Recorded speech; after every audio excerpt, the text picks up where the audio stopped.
While college wage premium has been continuously increasing since the 1980s, more and more students owe a debt for college. The average cost of public universities in the United States was $25,290 for in-state tuition and $40,940 for out-of-state tuition in 2018. It was even higher for private colleges, which cost around $50,000. The average student who goes to a four-year public university borrows $30,030 to complete a bachelor's degree. One of the biggest factors that causes the tremendous amount of students' debt, yet not mentioned frequently, is the time it takes to take a degree. The average cost of college is expensive, so one would assume that you make sure that you complete it within the allocated time frame, right? 4 years for a bachelor's degree, 2 years for an associate.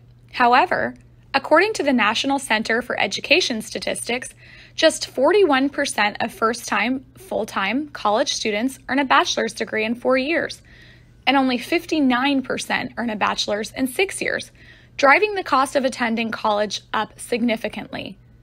Many of these students are left with the debt of a college education without a degree. This brings us to our research question. What variables have the most impact on college completion? To answer this question, our group utilized linear regression to identify variables such as gender, race, and type of institution that lend to graduation rates within 150% of the allocated degree time, meaning if a student's program was allocated for 4 years, how many students graduated within 6, and what variables do these students possess? My name is Sarah Slysowski, and I will be the narrator for this presentation. Collaborators for this project include Oni Norman, Robert Smith, and Song-Yik Young. Shifting graduation rates among institutions, both private and public, require a careful assessment of the variables, which can influence the success or near success of students who attend four-year institutions and those that take 6 years to complete their degree. The variables that determine graduation rates have been reviewed periodically over the past several decades utilizing categories such as race, gender, financial class, ethnicity, etc. However, the post-pandemic world, new paradigms have emerged that redefine the variables for college success rates, and with the rising education financial crisis, graduation rates have become a flashpoint in college performance metrics, a notoriously difficult facet of higher education to measure. New data needs to be derived and analyzed in the new landscape of college admission and graduation. One cannot exist without the other. Several studies have been conducted on various pieces of this puzzle.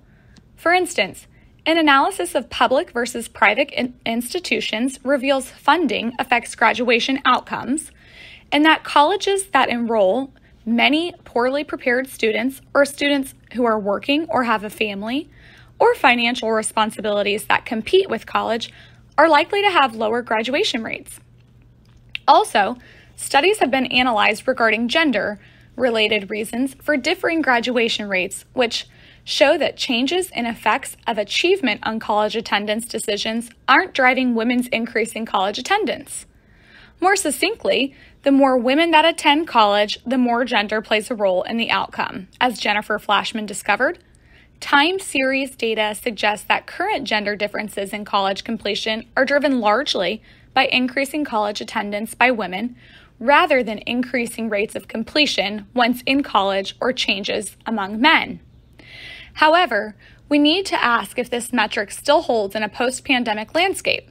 More recently, a study utilizing Bayesian modeling was conducted on broad access institutions that relied heavily upon race and financial position that stated graduation rates at 4-year BAIs are positively related to institutions' enrollment size, and that enrolling a higher percentage of students who are low income, attend part-time, and or identify as African American, Latino or Latina, or Native American may serve to effectively decrease overall institutional graduation rates at 4-year institutions, as well as graduation rates of African American and Latino students more specifically.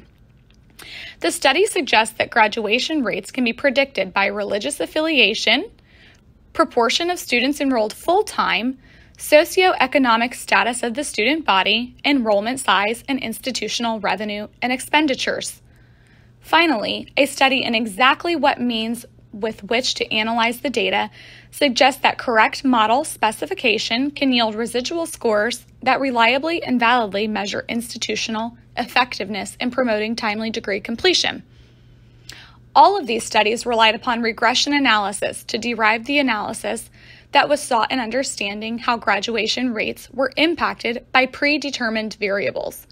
Again, new studies need to be conducted with varying techniques to determine outcomes of variability in the shifting college graduation metric due to the pandemic-influenced patterns that are considerably different from pre-pandemic analysis. Through this analysis, new means of financial incentives for colleges could be implemented that would help serve underserved students achieve higher graduation rates in a timely manner rather than extending their college career and incurring further debt and depletion of self-efficacy.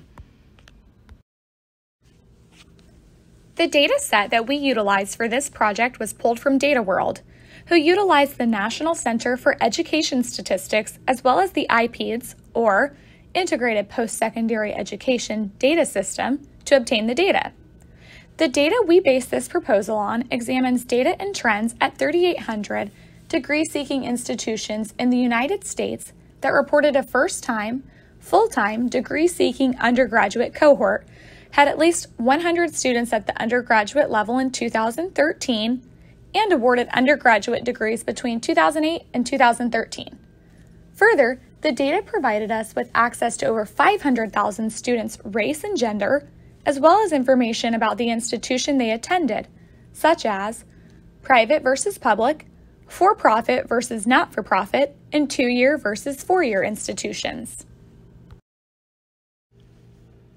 In order to identify the variables that affect college graduation rates, our team utilized prediction modeling and linear regression with cross-validation to obtain the answers we were looking for. Linear regression attempts to model the relationship between two variables by fitting a linear equation through the observed data. We selected linear regression because it allows us to observe if there is a relationship between two variables.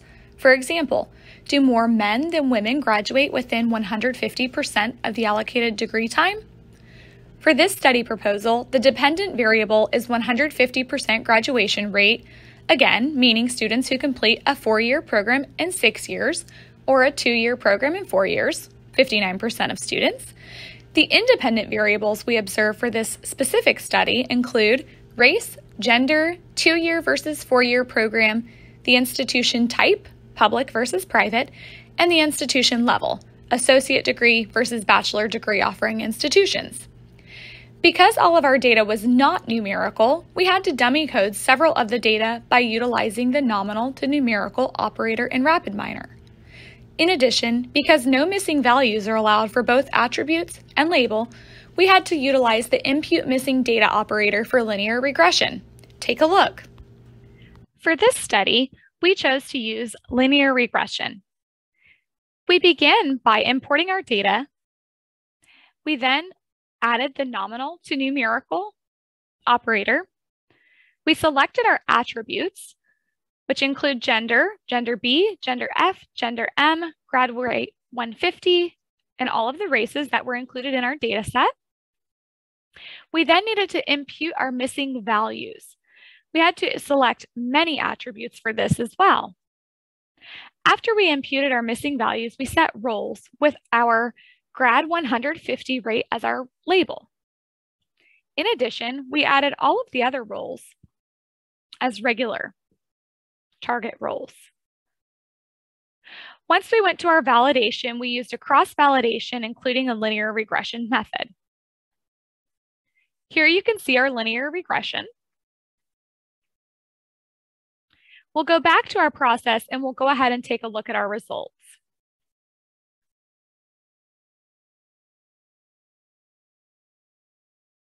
Moving over to our linear regression, we begin by reviewing our p-value to determine the significance of each factor.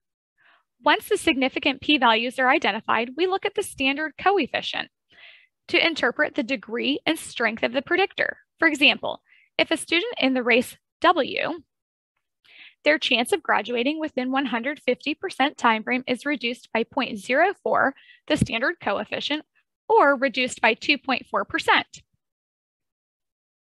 After reviewing the p-value to determine which attributes were significant, our team reviewed the standard coefficients for each of our variables to determine which variables are likely to predict graduation rates within 150% of the allocated time.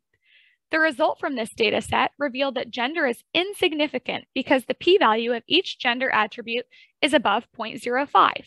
For example, gender F's p-value is 0.588. This shows us that gender does not contribute to graduation rates, contrary to what our literature review claimed. The linear regression also shows us that gender is insignificant, and race A is most likely to have the greatest chance to graduate within the 150 percentile.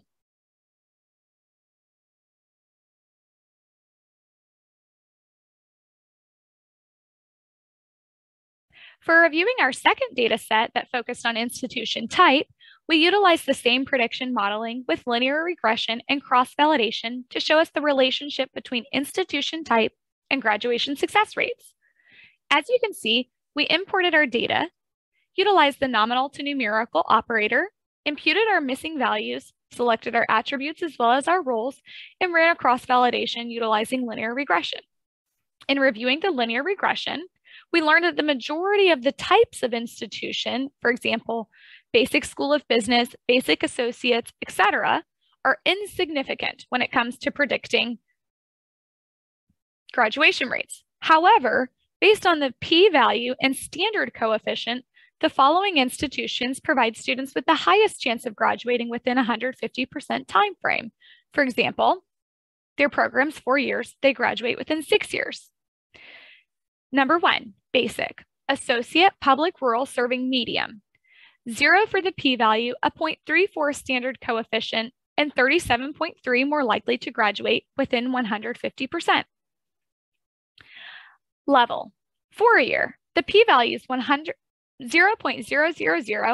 standard coefficient of 0.086, and 5.1% more likely to graduate than a 2-year program. Number 3, control, private versus profit. The p-value of 0, the standard coefficient of 0.255, and 17% more likely to graduate than private not-for-profit as well as public.